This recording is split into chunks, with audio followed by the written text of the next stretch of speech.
Hey, crypto family. So it's nice to see Bitcoin is stabilized above 4,000. But first, let's talk about some news articles. Then I'm going to go over some Bitcoin analysis. So the first article talks about Bitcoin difficulty dropping over 7% over the past 24 hours.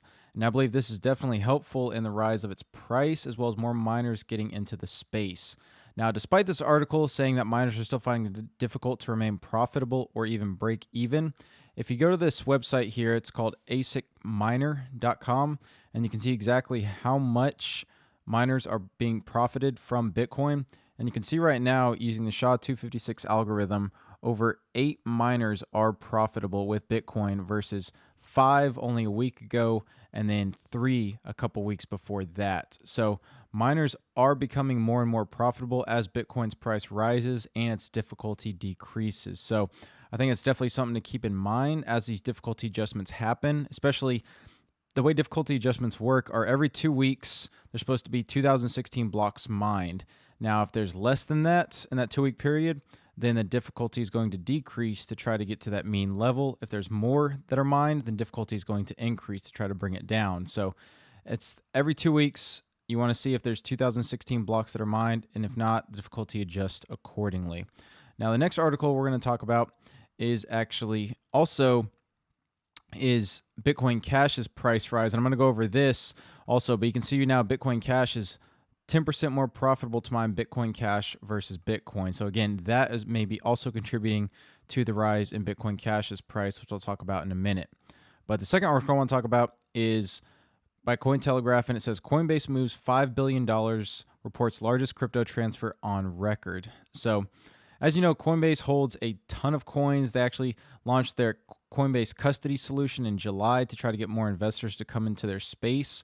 And it says, according to the post, 5% of all Bitcoin, 8% of all Ethereum, and 25% of all Litecoin, along with many other assets, were moved to a new cold storage infrastructure and what the firm believes is the largest crypto migration on record.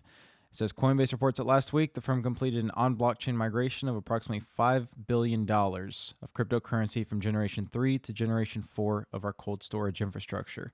And this is something I want to bring up because, again, Coinbase is working hard to try to get their coins more secure on their network. So it shows investors that their coins are safe, and again, they care about their security first and foremost. So for them to be able to transfer $5 billion worth of cryptocurrency, I believe that's definitely a statement and one that's going to add confidence to future investors.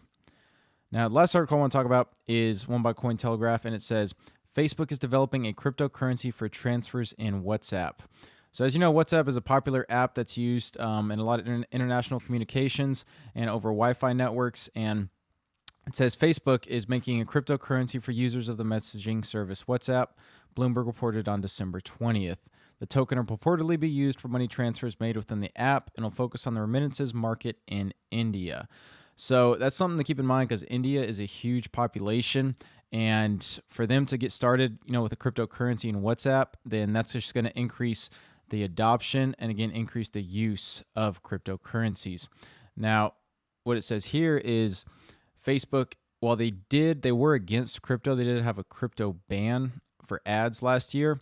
Now they're actually repealing that blanket ban on crypto ads and just upholding the ban on ICOs. So because ICOs, there's a lot of fraud going in there, so they're still keeping that ban, but you can still advertise other cryptos on their Facebook. And so that's something to keep in mind there. And then also what it says about Facebook, it says their stance has significantly changed over last year. And it says right now they're trying to adopt more of the cryptocurrency space as they slowly get into the space. So again, something to keep in mind, whether you like or hate Facebook, it's good to see that at least they are working on trying to increase that mainstream adoption of cryptocurrencies because, as you know, they always want to be on the forefront of technology, just like they were with VR and the Oculus Rift. So hopefully, they can have more people come to the crypto space. But again, this is a step in the right direction, and it'll be interesting to see what happens with that. But looking at the market today, so again, another green day, which is so great to see. Bitcoin's up 6.7% to $4,056. Ripple's up 3% to 36.7 cents. Ethereum's up 11% to $114. And then Bitcoin Cash is up 51% to $208. This thing has been going crazy. And again, I mentioned its mining profitability right now is 10% more profitable to mine than Bitcoin. So something to keep in mind why people may be switching to it. And then EOS is up 4.4% to $2.65. Now looking at Bitcoin analysis here, you can see on the 4-hour chart. So it's crazy to see right here. This is the 200-day moving average, this purple line.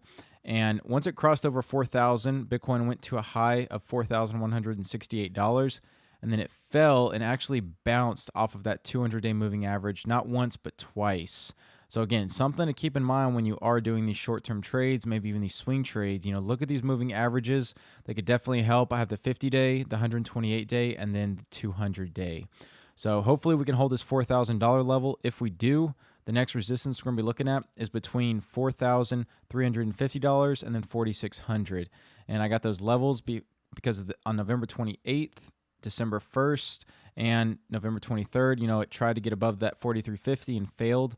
So again, looking at those levels there. And then if we do fall below 4,000, looking at this 200-day moving average, which is around 3,880, and hopefully seeing if we can bounce off of that again.